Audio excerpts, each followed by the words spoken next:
2019 کا فیصلہ موجود ہے, سپریم کورٹ کی ویب سائٹ کے اوپر وہ لکھا ہوا ہے کہ وہ فیض آباد دھرنا کیس میں وہ لوگ, وہ کرتا دھرتا وہ کردار جنہوں نے فوج پاکستان کا نام بدنام کروایا, جنہوں نے پاکستان کی فوج کو پولیٹیکل کیا, اس میں نام تھا جنرل فیض حمید صاحب کا. اس وقت وہ ڈی جی سی ہوا کرتے تھے جب وہ فیض آباد دھرنا ہوا تھا نا 2017 میں, جس پہ پیر افضل قادری کے اور علامہ خادم حسین رضوی کے دستخط موجود ہیں. ریاست کے ساتھ بیٹھ کر جب وہ مذاکرات ہوئے, آپ کو یاد ہوگا اس وقت وہ نون لیگ کی قومت تھی, 2018, 2019, 2020, 2021 میں بھی ہوا تھا, ٹھیک ہے, 2019 میں بھی ہوا تھا. تو سر وہ سارا کچھ فیض حمید صاحب کے کرتا دھرتا تھے.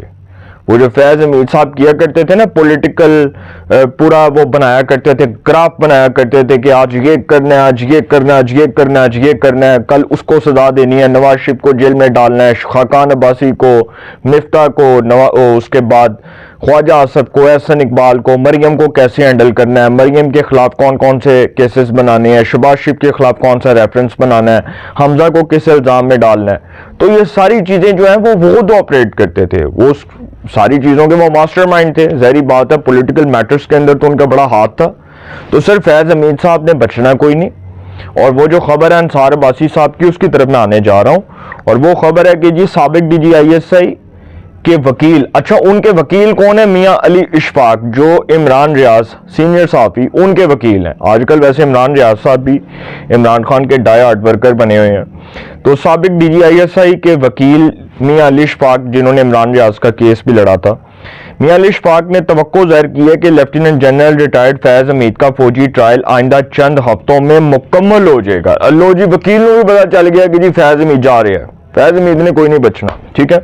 اب فیض حمید صاحب کے حوالے سے دی نیوز سے بات کرتے ہوئے, دی نیوز کے جو سینئر صحافی ہیں انصار عباسی, ان کی یہ خبر ہے, ان سے بات کرتے, دی نیوز سے بات کرتے ہوئے بیرسٹر میاں علی اشفاق کا کہنا تھا کہ وہ اس کیس میں اپنے دو ساتھیوں کے ہمراہ جنرل فیض کی وکالت کر رہے ہیں.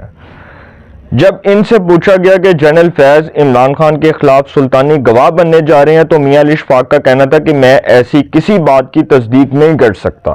اچھا وکیل نے کیوں بتانا ہے بھائی, آن دا ریکارڈ وہ تو وکیل آ کر نہیں بتائے گا نا کہ وہ ایک سابق جرنیل جو ہے, جو سابق D G I S I, اتنی ہائی لیول پوسٹ کے اوپر بیٹھا ہوا شخص جو ریٹائر ہو گیا, وہ جا رہا ہے جی عمران خان کے خلاف سلطانی گواہ بننے.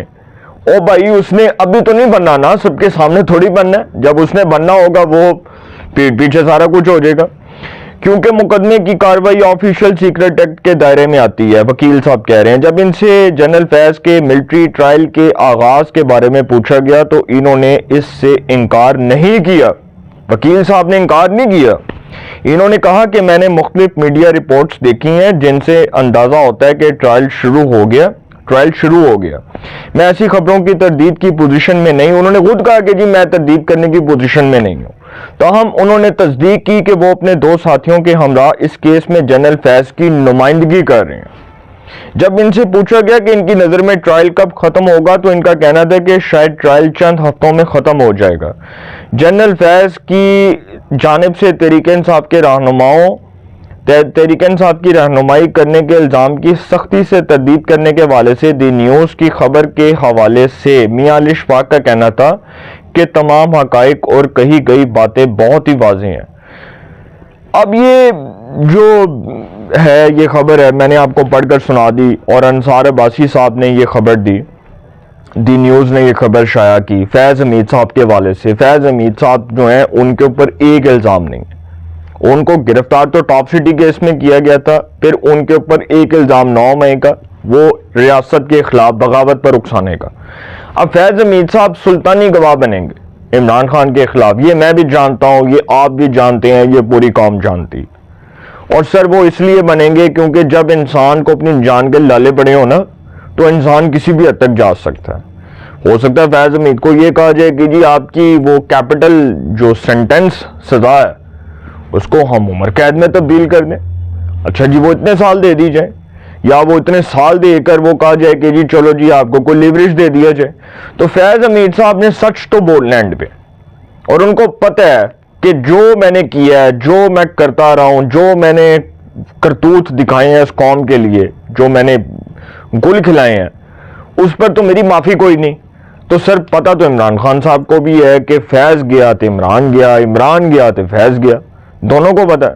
تو فیض حمید صاحب نے بچنا کوئی نہیں ہے سر, کیونکہ یہ تو نظر آ رہا ہے نوشتہ دیوار ہے کہ سزا ان کو ہونی ہے. ان کا ٹرائل مکمل ہو چکا ہے, ٹھیک ہے, 9 مئی کے کیسز کے حوالے سے بھی ان کو سزا ہونی ہے.